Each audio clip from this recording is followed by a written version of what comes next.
মেয়েদের দুধ সম্পর্কে কিছু বলি। বলেন। বলবো? বলেন। আপনারা শুনবেন? শুনুন। আজকে ভাইয়া খেলা হবে।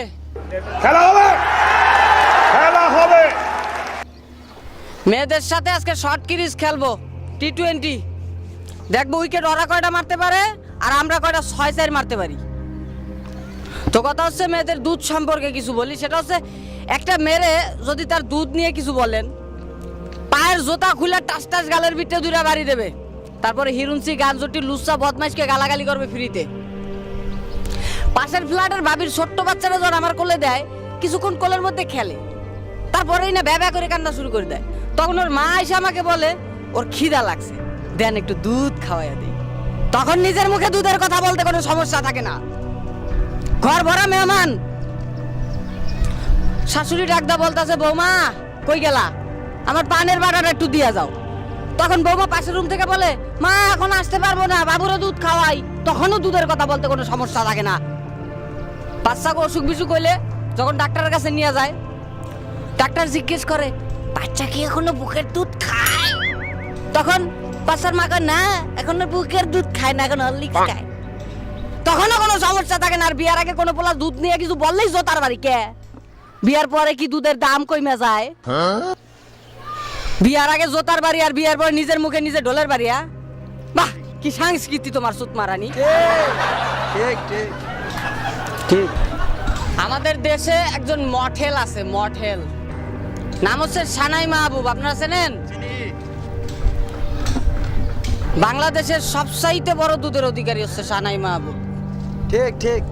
কয় আমি নিচতলা ভাড়া দিয়ে উপরতলা বানাইছি। আমি নিচতলা ভাড়া দিয়েই তো দুতলা বানাবো। This is the rule. আমিও তো ভাবি তুমি নিচতলা ভাড়া না দিলে তো আর উপরতলা বানাইতে পারো না। এত বড় বড় পারমাণবিক বোমাগুলা তুমি নিচতলা ভাড়া না দিলে তো বানাইতে পারবে না। ঠিক। তো অনেক খরচ। তো আমার আগে ছিল 36, এখন হচ্ছে 44। আগে আমার ছিল 36, এখন 44 হয়েছে। সো এটা 8 ইঞ্চি প্লাস হয়েছে। মেয়া বেয়ারে পাইবেন না। ও মাই গড। কয়টা মেয়েদের একটা বিশেষ অঙ্গ, এটা সুন্দর থাকলে মেয়ে সুন্দর। আমার এই অঙ্গটা এত সুন্দর, একটা নারী শরীর সবচেয়ে সুন্দর জিনিস। সো ওই অঙ্গটার এই জন্য আমি অস্ত্রোপচার করিয়েছি। মানে তোমরা তোমাকে ওই পারমাণবিক বোমা বড় বড় বানাই রাস্তাতে এমন এমন করে হাঁটবা, আর পোলারা কিছু কইলে ইফটিজিং না। প্যান তোমরা ছেললে ফ্যাশন আর আমরা ছেললেই দর্শন। ঠিক। তবে শুনে রাখো স্বৈরাচারী মেয়েরা, তোমরা যেভাবে অত্যাচার শুরু করেছো বাংলার পুরুষদের উপরে, তোমাদের বিরুদ্ধে আজ এখন থেকে ভিডিওর মাধ্যমে আমরা সংগ্রাম শুরু করলাম। আমাদের সংগ্রাম চলছে এবং চলবে। বাংলাদেশের প্রত্যেকটা ছেলেদের পক্ষে আমি কথা বলবো। ঠিক।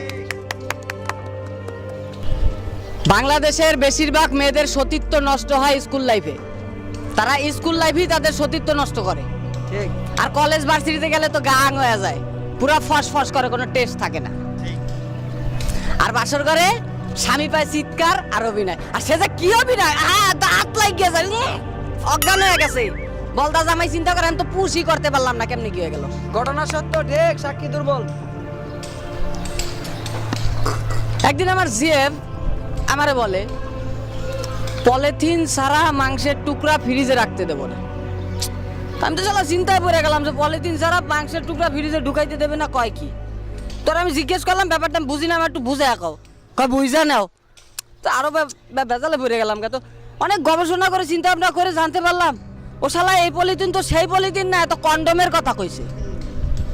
চিন্তা করেন আজকে যুব সমাজ তারা কত দিকে নিয়ে যাচ্ছে। তারা আমাদেরকে হিপনোটাইজ করে রেখেছে। তারা আমাদেরকে তাদের আঙ্গুলের উপরে নাচাচ্ছে। তারা তাদের মতো করে চলছে। আর আমরা কি কাঠপুতলি না? আজ থেকে আর কাঠপুতলি না। আজ থেকে আমরা তাদের বিরুদ্ধে সংগ্রাম করব। আজকাল বিয়ের ডেট মেয়েরা নিজেরা ফিক্সড করে, জানেন? আর এটার পিছনে একটা কারণ আছে বলতাছি। সেটা হচ্ছে মেয়েদের একটা নির্দিষ্ট সময় আছে যখন তাদের ঋতু পরিবর্তন হয়। আর ওই ডেট মতো যদি বিয়া ঠিক হয়, তাহলে বাসর ঘরে জামাই বুঝতে পারে না যে বউ কি বিয়ার আগে কারোর সাথে পাট খেতে গেছিল কিনা। ঠিক। চিন্তা করেন কিভাবে ছেলেদেরকে ঠকাচ্ছে তারা।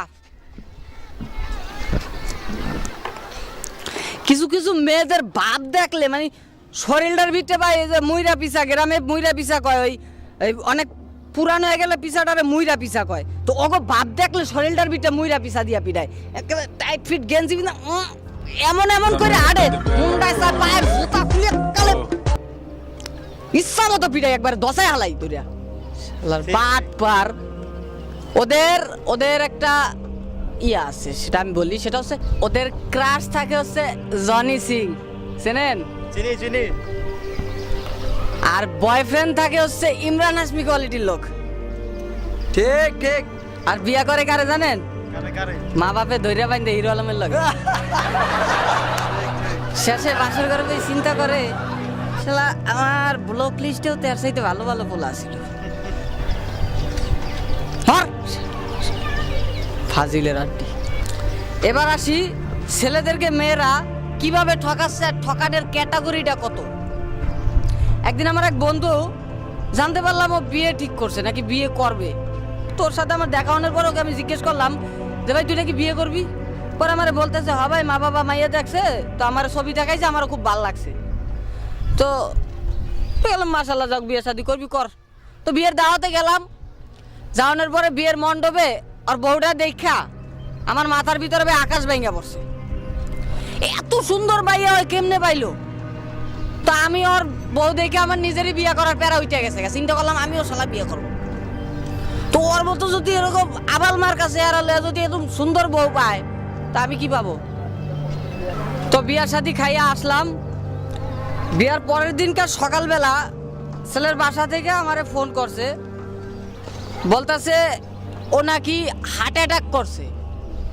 আমি চিন্তা করলাম কি কয় কালকা বিয়া করলো আজকে হঠাৎ করে হার্ট অ্যাটাক করলো এরকম জলযন্ত্র মানুষটা তো আমি ওর হসপিটাল দেখতে গেলাম ঢাকা হসপিটাল তো দেখতে যায় পরে আমি জিজ্ঞেস করলাম কিরে ভাই কালকা বিয়া করলি তুই আজকে হার্ট অ্যাটাক করলি কেমনে কি হয়েছে আমার একটু কত পরে আমার ভাই বিয়া শাদী তো করছি সব ঠিকঠাক বউ ঠিকঠাক বাসর ঘরও ঠিকঠাক সব ছিল কিন্তু সকালবেলা বউ যখন গোসল করে আমার সামনে একারাইছে ওরা দেখে আমার চিন্তা করে দেখেন কি অবস্থা 1.5-2 কেজি ময়দা মাইখা ছবি তোলে তারপরে ক্যান্ডি ক্যামেরা আরো কত কি আছে ওদিকে ছবি তোলে তখন পেতনিরে পরীর মতো দেয়া যায় ঠিক ঠিক ঠিক আর সেইগুলা ছবিগুলা পোস্ট করে কই ফেসবুকে ইনস্টাগ্রামে বিভিন্ন জায়গায় পোস্ট করে আর পোলারা দেখেই পাগল হয়ে যায় ঠিক ঠিক যুক্তি আছে কথায় এমন এমন সব ছবি দেয় ভাই ফেসবুকের মধ্যে ফেসবুকটার ভিতরে ঢোকলে দেখবেন আরে ছবির বাগাল লেগে গেছে আবার অনেকে আমি আমার নিজের পিক দেই না কত বড় বাটপার ওই যে বিলাইমার কাছে ছবি তোলারও যোগ্য না করবে কি আমি আমার নিজের পিক দেই না ওরে বাটপার তবে তোমাদের দিন শেষ ময়দা মাখা মামুনিরা তোমাদের দিন শেষ আজ থেকে আর তোমাদের ওই ময়দা চলবে না আমরা যারা আছি তারা ওই ময়দার বিপক্ষে সংগ্রাম করব আর তোমরা যারা আছো গ্রামের কাকা তো ভাই তোমাদেরকে বলি তোমরা তো বোঝো না ঘোড়ার ডিম শহরে আইসে ওই ময়দা দেখে পাগল হয়ে যাও যদি কোনো মেয়ের পছন্দ হয় আর মুখ ধোয়া তারপর পরিষ্কার করে তারপরে দেখবার ন্যাচারাল চেহারাটা কি ওই ময়দা দেখে পাগল হয়েও না হেলে আমার বন্ধুর মতো বাসর গাড়ি ফিডে দাঁত লাগে পড়ে থাকবা ঘটনা সত্য আজ থেকে মেয়েদের চামড়া তুলে নেব আমরা স্বৈরাচারী নারীরা হুঁশিয়ার সাবধান জালো রে জালো আগুন জ্বালো এক্সের বাড়িতে আগুন জ্বালো অ্যাকশন কঠিন অ্যাকশন